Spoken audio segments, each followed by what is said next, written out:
Hello everyone, 22 अप्रैल 2025 के बाइसरन पहलगाम का जो टेरर अटैक है उसकी हम कड़ी मजम्मत और निंदा करते हैं। देश के मीडिया ने इस इशू को टीआरपी की आड़ में रिलीजियस एंगल देके अपने प्लेटफॉर्म से कम्युनल कॉन्फ्लिक्ट को उबारा। ये भी एक अफसोसनाक बात है। आज की वीडियो में हम समझेंगे कि कैसे रिलीजन और टेररिज्म का आपस में कोई वास्ता नहीं होता और एक आम नागरिक होने के नाते हमारी क्या जिम्मेदारी बनती है। टेररिज्म एक ऐसा लफ्ज़ जो हमारे जहन में डर, नफरत और खौफ का सबब बन गया है।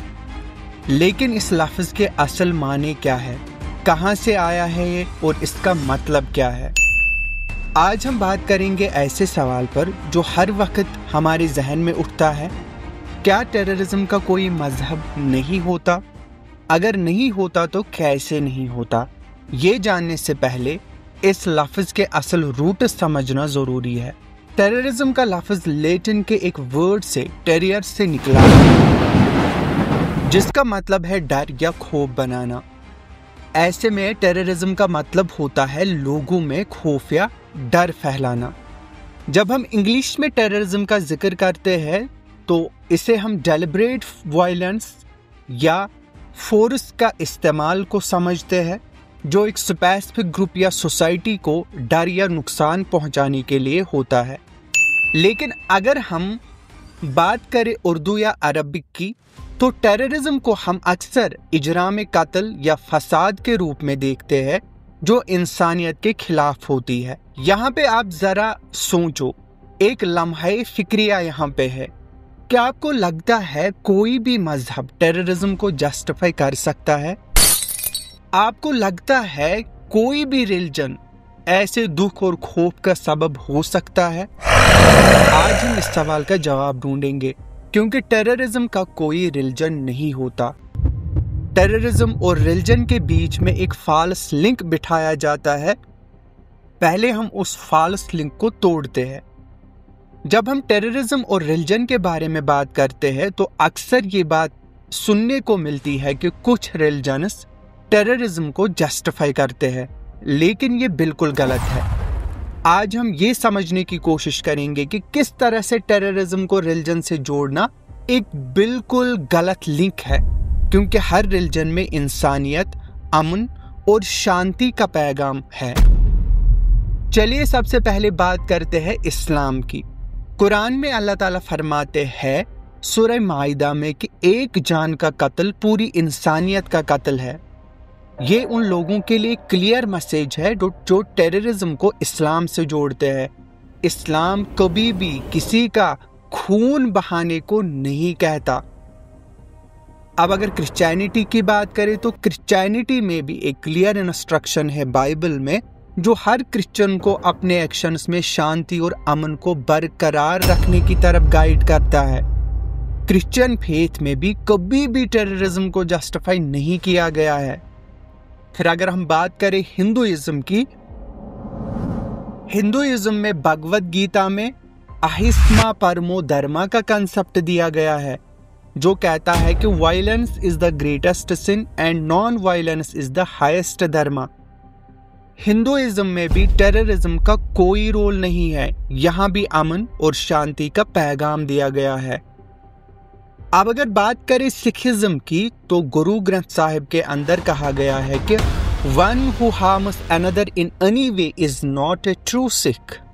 सिखिज्म में भी टेररिज्म को बिल्कुल सपोर्ट नहीं किया गया है, बल्कि सब लोगों के लिए अमन और भाईचारे की बात की गई है। अब हमने देखा कि हर रिलीजन का अपना एक पीसफुल और मॉरल कोड है। अगर हम टेररिज्म को किसी भी रिलीजन से जोड़ते हैं तो हम उस रिलीजन के असल पैगाम को गलत समझ रहे होते हैं। टेररिज्म का रिलीजन से कोई लेना देना नहीं है। आप किसी भी रिलीजन का कोई भी होली स्क्रिप्चर उठाओ, एक सिंगल लाइन भी नहीं मिलेगी जो टेररिज्म को जस्टिफाई करती है। ये सिर्फ एक एक्सट्रीमिस्ट माइंडसेट का नतीजा है जो इंसानियत के खिलाफ काम करता है। अब यहाँ पे सवाल पैदा होता है कि अगर टेररिज्म का कोई रिलीजन नहीं होता तो टेररिस्ट्स कैसे रिलीजियस ऑब्जेक्टिव्स के साथ एक्ट्स को अंजाम देते हैं? इसका जवाब है कि मिस इंटरप्रिटेशन।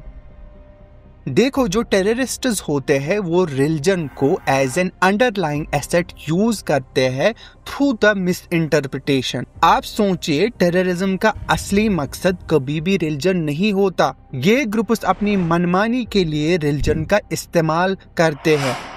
टेररिस्ट्स अपने फॉलोअर्स को मैनिपुलेट करते हैं, उन्हें ये समझा कर कि वो जो कर रहे हैं वो उनके रिलीजन के लिए सही है।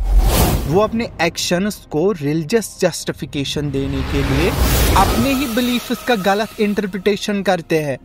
ये एक्सट्रीमिस्ट लीडर्स अपने मकसद के लिए सैक्रेड टेक्स्ट्स को भी नहीं बख्शते, उनको डिस्टॉर्ट करते हैं और अपने सपोर्टर्स को गलत मीनिंग देकर उन्हें टेररिज्म की तरफ ड्राइव करते हैं और टेररिज्म को रिलीजन के लेंस के थ्रू जस्टिफाई करते हैं। तो इनके हाथ में एक ही जो टूल है, that is the tool of miss interpretation.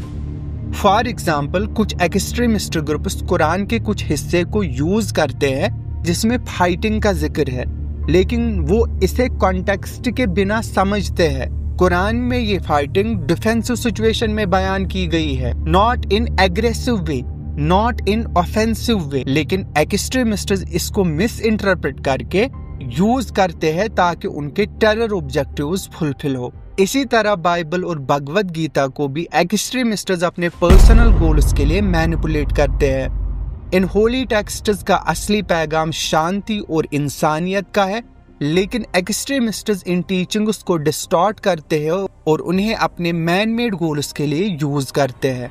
आपको पता ही है कि हाल ही में पहलगाम में एक अटैक हुआ जो दिल को ठेस पहुंचाने वाला वाकया है।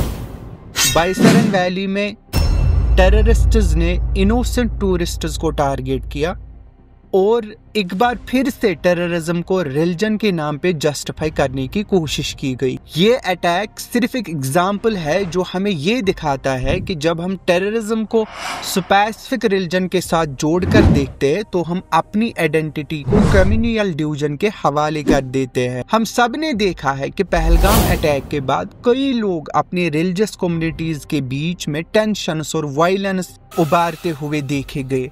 हमने एक्सट्रीमिस्ट आइडियोलॉजीज को अपने कम्युनल आइडेंटिटीज के बीच में बढ़ता हुआ देखा और ये न सिर्फ इंडिविजुअल्स के बीच में बल्कि एंटायर कम्युनिटीज के बीच में डिवीजन का सबब बन गया। अगर हम इस प्रोसेस को थोड़ा और समझने की कोशिश करें तो ये एक नेटवर्क मार्केटिंग की तरह होता है, जहाँ पे टेररिस्ट्स अटैक करते हैं, वहाँ पे रिलीजन को एज ए टूल यूज करते हैं।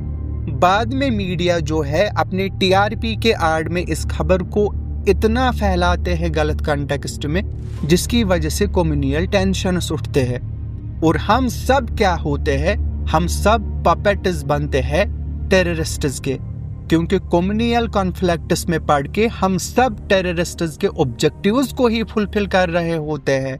हम अपने एक्शंस के जरिए टेररिज्म को कम्युनल डिवीजन के रूप में स्प्रेड करते हैं और फिर ये चेन रिएक्शन बढ़ता जाता है। अगर हम हर अटैक को एक रिलीजन के नाम पे देखते हैं तो हम टेररिज्म को उस रिलीजन के नाम पे जस्टिफाई करने लगते हैं और इस तरह हम अपने एक्शन से टेररिज्म को फ्यूअल कर रहे होते हैं, जो अल्टीमेटली टेररिस्ट्स के ऑब्जेक्टिव्स को फुलफिल करता है। अब यहाँ पर हमारी रेस्पॉन्सिबिलिटी बनती है हम सब की कि अपनी एक्शंस को समझकर और अपने आइडियाज को क्रिटिकल थिंकिंग के जरिए इवैल्यूएट करें। अगर हम रिलीजियस आइडेंटिटीज के बीच में डिवीजन को बढ़ाते हैं तो हम टेररिस्ट ग्रुप्स के गोल्स को फुलफिल करते हैं। पहलगाम अटैक और इस जैसे दूसरे इंसिडेंट्स के बाद कम्युनल हेट, रिलीजन के नाम पे वायलेंस को जस्टिफाई करते हुए हम खुद टेररिस्ट्स के गोल्स को पूरा कर रहे होते हैं। हमारे भारत की मिट्टी सिर्फ एक कौम या मजहब की कुर्बानी से नहीं बल्कि हर धर्म, हर जाति और हर जात के लोगों के खून से सींची गई है। चाहे हिंदू हो, मुस्लिम हो, सिख हो या क्रिश्चियन, सब ने मिलकर इस मुल्क को आजाद करने के लिए अपनी जानों का नजराना दिया है। चाहे फिर हम बात करें भगत सिंह की, चाहे फिर हम बात करें अशफाकुल्लाह की, चाहे हम फिर बात करें अब्दुल कलाम आजाद की, चाहे हम फिर बात करें बाकी लोगों की जिन्होंने इस देश में बहुत बड़ा योगदान दिया। जब आजादी का जज्बा अंग्रेजों के खिलाफ भड़कता था तो कोई ये नहीं देखता था कि साथ लड़ने वाला कौन से मजहब का है। और आज भी हमारा भारत दुनिया के मंच पर अपनी शिनाख्त बनाता है तो उसमें हर मजहब के लोगों का पसीना, दुआएं और मेहनत शामिल है। हमारी असल पहचान हमारी एकता है, हमारा असली धर्म इंसानियत है।